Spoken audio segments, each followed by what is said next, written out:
Hi, this is Allie with the Perception Trainers, author of The Perception Diet, and today I'm going to give you part one of the three-part series I'm going to do on self-sabotage.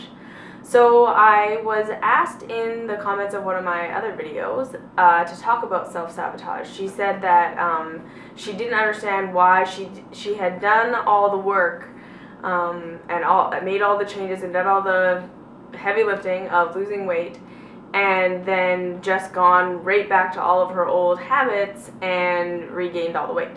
And I love this topic. Self-sabotage is something that I think is not very well understood and could be much better understood, and when we understand it better we can actually do something about it, as opposed to just sitting there and beating ourselves up for the fact that we're sabotaging ourselves.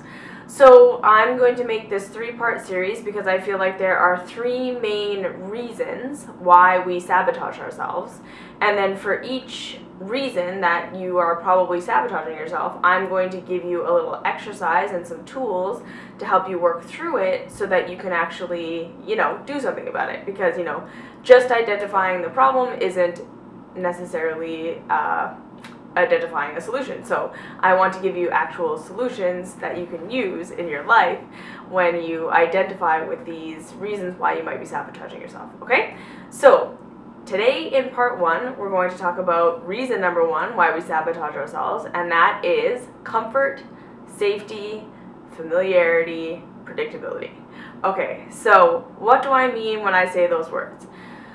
What I mean is that your brain is, basically, a lot of people like to describe it like we have an old computer and a new computer, and they're simultaneously working together, and sometimes this working together of our old computer and our new computer causes problems.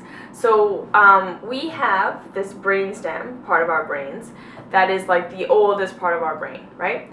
And in that old part of our brain, we have a lot of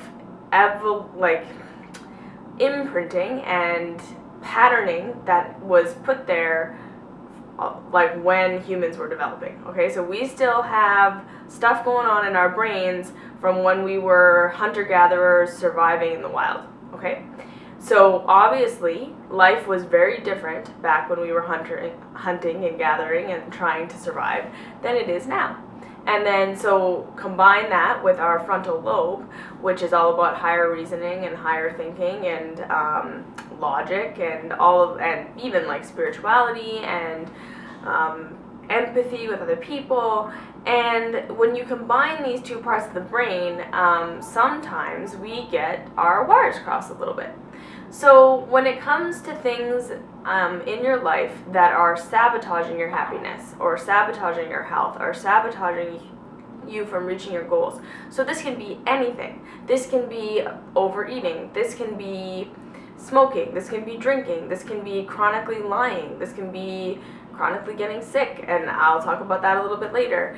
This can be, anything that we do over and over and over again that we feel like we have no control over, sabotaging ourselves. The first reason why we do that is because of this old brainstem. And what that brainstem is telling us is that even though your current thing that you're doing, so your current self-sabotaging behaviors, your current self-sabotaging thought patterns, your current self-sabotaging lifestyle, even though it might not be healthy, even though it might not be getting you the results that you want, even though it might not be moving you to where you want to go, even though it might be, and most likely is, doing the exact opposite of those things. It's making you unhealthy, it's making you unhappy, it's making you move away from what you want to be doing. At least your brain can tell you that these things are predictable, these things are safe, and you know how to be inside of your self-sabotaging behavior. So what your brain is telling you is that even though you can reason and rationalize that stopping this self-sabotaging behavior and stopping this self-sabotaging, thoughts or patterns or whatever it is that you're doing may lead you to a better life. Okay, so even though you can rationalize and reason that, so like you can rationalize and reason that eating healthily is going to lead you to a healthy body, that's going to lead you to a healthier life, which is going to make you feel better and feel all these things that you want to feel and all that stuff that we've talked about, your brainstem is going to go, yeah, but we're not totally sure about that, right? There's no security in that. There's no predictability in that. We don't know for sure that it's going to be better. And we don't know how to act in that new way of being healthy. We don't know how to be. All of our patterns and all of our ways of being and all of our comfort is in this, is basically your brainstem is saying, we know how to be overweight. We know how to be unhappy with our bodies. We know how to go on a diet over and over again and fail. We know how to react and respond when we've gained weight. We know how to react and respond when we don't feel happy about our body. And that's comfortable, and that's predictable, and that's secure, and we know how to do that, okay? So even though this healthy life, say when you lose weight, or when you stop drinking, or when you start running, or when you start thinking good thoughts about yourself, or when you start having some self-esteem when you don't have self-esteem, like any of these things that you're working towards, that your brain is still saying, we don't know that that's safe. We can't predict how we're supposed to act when we're that new way. You know, we can't predict how the world is going to be when we're that new way. We don't know how to respond to our environment when we're a different person. And so your brainstem is saying, you know what, that's not safe, that's not predictable, we can't guarantee that that's going to be a good thing, so let's just go back to what we were doing because we know how to do that. And so the way that I want to, if you're having trouble grasping this concept, I'm going to explain it from my own personal experience. So I, as you know, if you've watched any of my videos, struggled with my body and with eating and with diet for a really long time, right?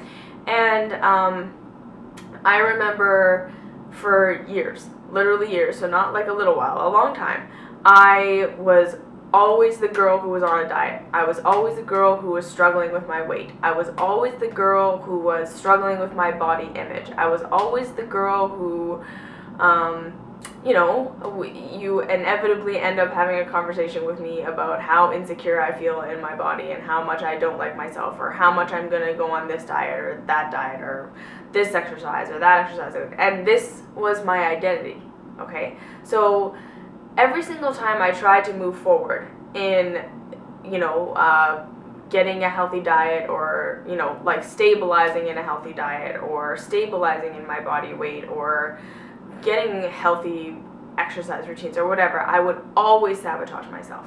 Every single time. Every single time I was getting close to a healthy weight, or close to a healthy diet, or close to even like a healthy lifestyle in general, I would sabotage it. I would go and I would eat like foods that I knew didn't make me feel good, or I would over exercise, or I would under exercise, or I would not sleep enough, or I'd push myself way too hard, or I'd, you know, sit there and badmouth myself over and over and over again.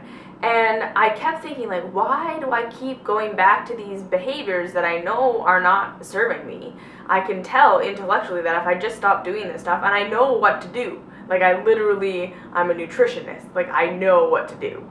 I'm not confused about nutrition. I'm not confused about exercise. I know how the body works. I know how the mind works. I know what I should be doing. Why can't I do it?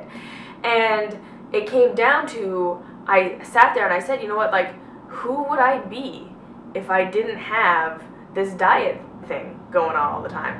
What would I talk about with people, and what would I think about if I wasn't concerned about my diet and my body all the time? And like, I can't guarantee that life without my dieting and without my body struggle and without my, you know, struggle with food and all this stuff is going to be better than this life that I have right now. Because maybe if I give up all this stuff, then I have to think about all this emotional stuff that I don't want to deal with. Or maybe if I give up all my dieting stuff, then I have to like face reality in a lot of ways. And another thing that I did was that I constantly had stomach aches and I constantly got sick, and a lot of the time I believe I did it to myself, like either through stressing and stressing and stressing and causing my body to get sick, or, you know, intentionally, unintentionally eating foods that I knew weren't going to make me feel good because when I got sick, I didn't have to go and do stuff. And it made it so that, you know, I knew how to do that. I knew how to be the sick person. I knew how to be the person that was struggling. I knew how to be this person that was having an issue with my diet. And I knew that anytime something emotionally or in my life happened that I didn't know how to handle, I could just fall back on, oh, I can go on a diet, or I'm struggling with my body, or I'm struggling with this, or I'm struggling with that. And I realized that, yeah, I didn't know how to be a different way. And I didn't trust that letting go of my comfortable, secure, predictable habits was going to lead to anything better than what I had. And that was the first step.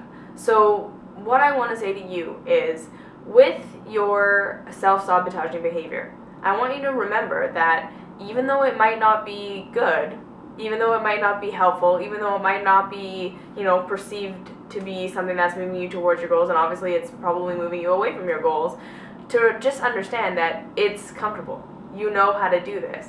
It's predictable, and you've gone through the same thing over and over and over again. You've spiraled over the same cycle over and over and over again. Your self-sabotaging behavior is a pattern. And I just want you to first recognize that it's secure, and it's safe, and it's predictable, and you know how to do that. So what is the solution? I want you to just first realize, you know, a part of the reason why you're doing this is because it's secure and it's predictable, and to just give yourself that. Just say, okay, yeah, this is a part of my safety mechanism. This is a part of my making myself feel safe.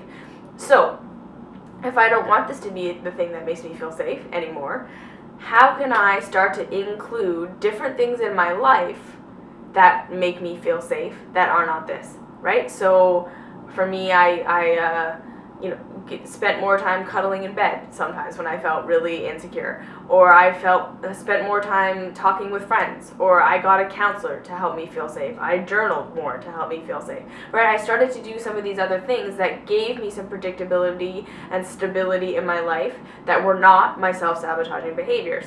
Second thing, just start to consider, who would you be if you didn't have this self-sabotaging behavior?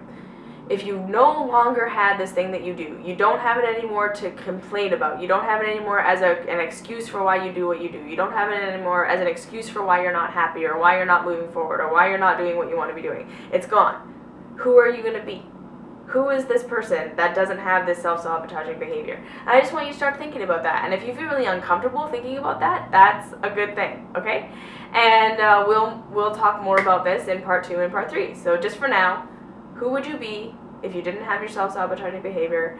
And what else can you start to add into your life right now that makes you feel comfortable, that makes you feel secure, and that makes you feel safe, that's not your self-sabotaging behavior? Okay, I will see you in the next video, and like, subscribe, comment below if you have any questions, comments, concerns, or video requests. I love hearing that. Find me on Facebook, Perception Trainers. Find us on Instagram. I'm Urban Fruit Bat, and I will see you in the next video.